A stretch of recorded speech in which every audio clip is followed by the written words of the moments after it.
যতই করো দুনিয়ার বাহাদুরি বন্ধু তুমি একদিন যাবে মরে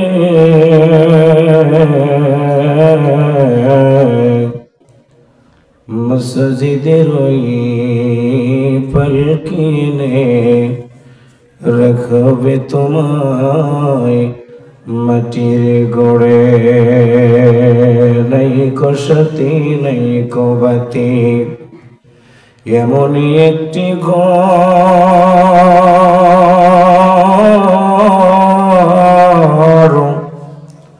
ভুলে যাবে তোমার ছেলে মেয়ে করবে সময় তোমায় পর শান্তি যদি পেতে চাও গো বন্ধু তুমি হইলে জগতে দিন থাকিতে জীবন গড়াও আল্লাহ নবীর দলে আওয়াজ করে একটু কালেমা পড়েন লা ইলাহা ইল্লাল্লাহ। ভাইয়েরা একটু কথা বলেন, একসাথে বলেন লা ইলাহা, একসাথে লা ইলাহা ইল্লাল্লাহ, লা ইলাহা মোহাব্বতে লা ইলাহা। খালিক নেই তুমি ছাড়া, মালিক নেই তুমি ছাড়া, কোনো মাবুদ নেই তুমি ছাড়া, কোনো মাশুক নেই তুমি ছাড়া। লা ইলাহা ইল্লাল্লাহ, লা ইলাহা ইল্লাল্লাহ মুহাম্মাদুর রাসূলুল্লাহ সাল্লাল্লাহু আলাইহি ওয়াসাল্লাম। সিরাজগঞ্জ জেলাধীন সুনামধন্য অঞ্চল বেলকুচি উপজেলা, গুরুত্বপূর্ণ স্থান তেয়াশিয়া শিকিরপাড়া বাইতুল আমান জামে মসজিদের কমিটি কর্তৃক আয়োজিত দশম বার্ষিক তাফসীরুল কোরআন মাহফিলের সম্মানিত শ্রদ্ধাভাজন সভাপতি আলহাজ মোহাম্মদ সাইদুর রহমান, শ্রদ্ধাভাজন সহসভাপতি জনাব মোহাম্মদ ইউনুস সালিমুল্লাহ, বারাকাল্লাহু ফি হায়াতি। আমরা একটু হৃদয় থেকে একসাথে বলে আমিন, আর একটু জোরে বলে আমিন।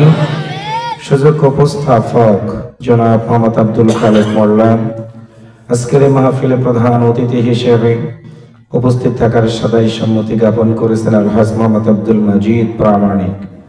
সম্মানিত প্রধান মেহমান আলহাজ মোহাম্মদ সরওয়ার্দী মোল্লা, আলহাজ মোহাম্মদ গোলাম মুস্তফা মোল্লা সহ সম্মানিত বিশেষ মেহমান বৃন্দ, আমন্ত্রিত নেতৃবৃন্দ, আজকের মাহফিলের সম্মানিত উলামায়ে ইকরামগণ, বিশেষ করে একটু আগে আপনাদের সামনে কথা শুনিয়ে ধন্য করেছেন বিশিষ্ট ইসলামী চিন্তাবিদ, আমার অত্যন্ত প্রিয়, আমার একান্ত হাতি খড়ি, উদীয়মান তরুণ বক্তা, বিশিষ্ট ইসলামী চিন্তাবিদ হযরত মাওলানা আলাউদ্দিন বিন সাঈদী সাহেব। কথা শুনিয়েছেন মাওলানা আশরাফুল ইসলাম। আমার সাথে এসেছেন বাংলাদেশ মাজলিসুল মুফাসসিরিন সিরাজগঞ্জ জেলা শাখার সম্মানিত অর্থ সম্পাদক, আমার অত্যন্ত আদরের তরুণ বক্তা আবু সাঈদ নাসাবি, সম্মানিত ইন্তিজামী কমিটির সকল সদস্য ভাইয়েরা, শ্রদ্ধাভাজন মুরব্বিয়ান ইকরাম, প্রাণপ্রিয় যুবক ভাইয়েরা, পর্দার আড়ালে সম্মানিত শ্রদ্ধা মা এবং বোনেরা, আল্লাহর ঘর মসজিদকে কেন্দ্র করে আজকের এই তাফসীরুল কোরআন মাহফিলের আলোচনার শুরুতে জানাচ্ছি আপনাদেরকে আন্তরিক অভিনন্দন, মোবারকবাদ। শুকরিয়া আদায় করছি আল্লাহর দরবারে, যিনি আমাদেরকে আজকে পর্যন্ত ভালো রেখেছেন, দোকানে বাড়িতে গাড়িতে না রেখে আল্লাহর এই সুন্দর জমিনে কোরআন কেন্দ্রিক সমাজ ব্যবস্থা কায়েম করার জন্য সুন্দর পরিবেশে বসার সুযোগ করে দিয়েছেন। অন্তর থেকে বলি আলহামদুলিল্লাহ। তাবারক তো আছে মনে হয়, তাহলে এত আসতে কেন? আর একটু জোরে বলুন আলহামদুলিল্লাহ। রব্বানা লাকাল হামদ হামদান কাসীরান তাইয়্যিবান মুবারাকান ফীহি। দরুদ ও সালাম পেশ করছি প্রিয় নবীর প্রতি, যিনি আমাদের নবী এবং নেতা, সাইয়্যিদুল মুরসালিন, খাতামুন নবিয়্যিন, রাহমাতাল লিল আলামিন। একটু কি মারহাবা বলা যায়? আরেকবার বলুন মারহাবা। আমরা তো একদিন মরে যাব, বক্তা, শ্রোতা, নেতা, দার্শনিক, বৈজ্ঞানিক, সভাপতি, প্রধান অতিথি কিচ্ছু কোলাবে না, লাশ হয়ে যাব, রাখবে কবরে। একটাই তো দোয়া, বিসমিল্লাহি ওয়া আলা মিল্লাতি রাসূলুল্লাহ। রাসূলের নামে যেহেতু রেখে দিয়ে আসা হবে আজকের এই মাহফিল থেকে, সে রাসূলের প্রতি জানাই হৃদয় থেকে দরুদ ও সালাম। সবাই জবান খুলে বলুন সাল্লাল্লাহু আলাইহি ওয়াসাল্লাম। প্রিয় দিনী ভাইরা, কেমন আছেন আপনারা? আমার শোনা মনে হচ্ছে তাবারক এখনই দিতে বলি। ভাই বলে দিই, তাবারক দেন না, লোকেরা কষ্ট পাচ্ছে তো, তাবারক দেন না। আমি বলেছি কেমন আছেন আপনারা। আলহামদুলিল্লাহর ভিতরে আরবিতে হরফ আছে 8টা। আল্লাহ বলেন, বান্দারে আমারই খুশি করার জন্য তোমরা যদি আলহামদুলিল্লাহ পড়তে পারো, আমি আল্লাহ ওয়াদা দিলাম তোমাদের জন্য জান্নাতের 8টি দরজা খুলে দিব। আপনারা কি জান্নাতে যেতে চান? একসাথে বলেন, যেতে চান? ওই যে সেদিন দিনাজপুরে গেছি, বললাম জান্নাতে যেতে চান কারা? এক যুবক কয়, হুজুর আমি যাব না। বললাম কারণ কি? কয়, হুজুর জান্নাতি নামে এক মহিলা আছে আমার এলাকায়, তার জ্বালায় গোটা এলাকা অস্থির, কত চাউল যে ছেঁকা খাইছে। হুজুর ওই ছেঁকার জান্নাতে খেতে চাই না। আচ্ছা আমি কি ওই জান্নাতের কথা কইছি রে ভাই? বলেন তো দেখি। আমরা সবাই একসাথে জান্নাতে যেতে চাই, সুবহানাল্লাহ, জোরে বলেন।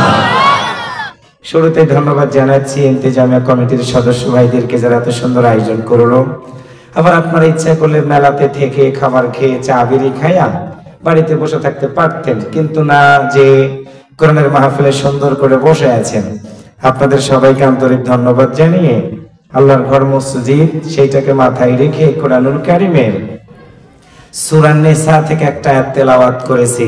আপনাদের বেলকুসির কোরআনে কি সূরা নিসা আছে? যারা কথা বলেন নাই তারা মানে নারীদের সাথে সম্পর্ক নাই। একসাথে বলেন তো, আপনাদের এলাকার কোরআনে কি সূরা নিসা আছে? আরেকবার বলেন, আছে? মোট আয়াত 176, রুকু সংখ্যা 24। সেখানকার আমি 13 নম্বর একটা আয়াত তেলাওয়াত করলাম। নাজিল হয়েছিল বিশ্ব নবী সাল্লাল্লাহু আলাইহি ওয়াসাল্লামের মাদানী জিন্দেগিতে। একটু মারহাবা বলেন তো সবাই। আল্লাহর নবী এই কোরআনটা পেলেন কি? কথা বলেন কি?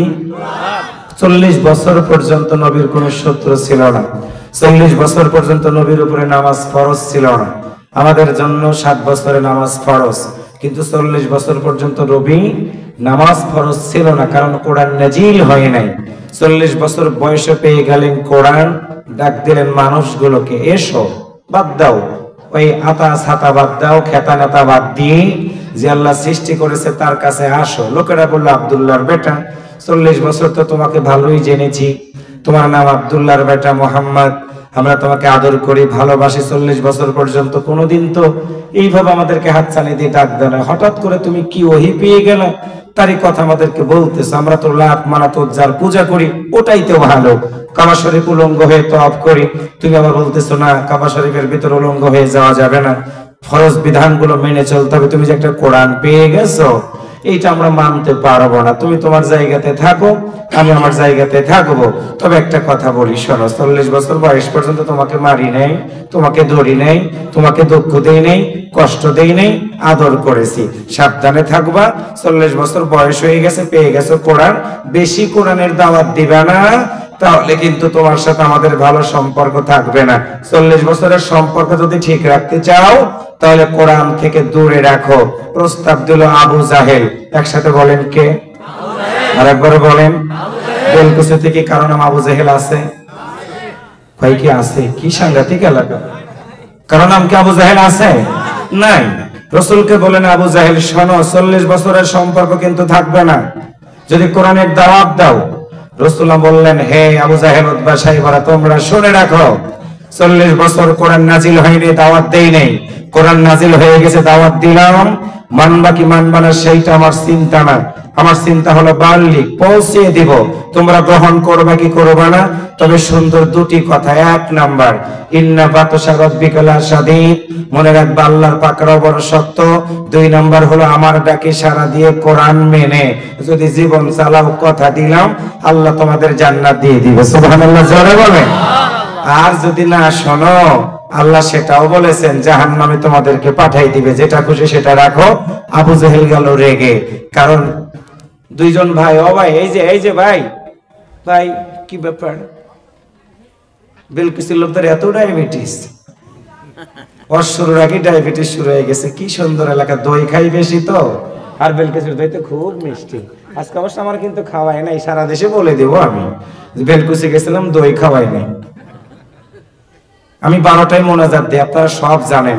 আমি এদিক সেদিক একটা কথাও বলি নাই, কি ঠিক আছে? যা বলতেছি কোরআন থেকে, তো আল্লাহু আকবার জোরে বলেন, মারহাবা বলেন। 40 বছর পর্যন্ত রসুল কোরআন পায় নাই, দাওয়াত দেয় নাই। রসুল পেল কোরআন, দিল দাওয়াত। বাধাজানি দিল কে? বুঝতো, বাধাজানি দিল কে? বেলকুচিতে কারো নাম আবু জাহেল। কিন্তু অনেক জায়গায় কোরআনের সত্য কথা বললে অনেক ইমাম, মুয়াজ্জিন, বক্তার সামনে থেকে মাইক্রোফোন কেড়ে নেওয়ার ঘটনা বাংলাদেশে কি আছে না নাই? ওই কথা বলেন, আছে না নাই? তাহলে কি আমরা বুঝে নেব?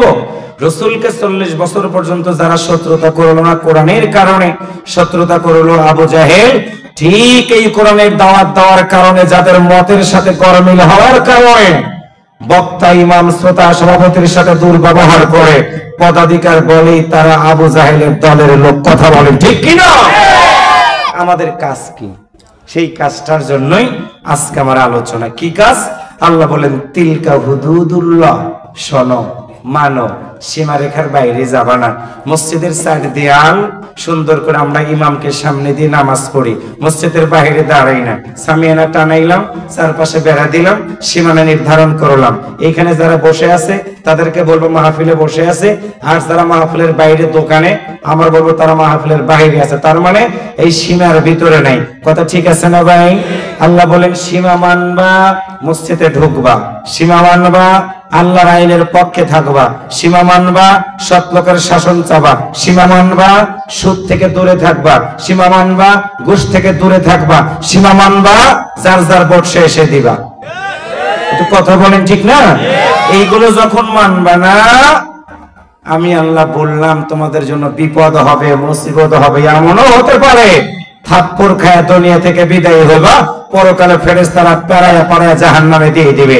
সুতরাং জাহান্নামে যদি যেতে না চাও, আমি আল্লাহর সীমারেখাটা মেনে চলো। যখন খুলে বলুন তো, জান্নাতে যদি যেতে চাই সীমারেখা মানবো কার? আর একবার বলেন কার? তিলকা হুদুদুল্লাহ। যতদিন বাঁচবো একসাথে বলুন তো, সীমারেখা মেনে চলবো কার? আল্লাহ বলতেছেন কি শোনেন, সীমারেখা যদি মানো, কেমনে মানবা? আল্লাহ বলেন মাইয়ুতিল্লাহ, 1 নম্বর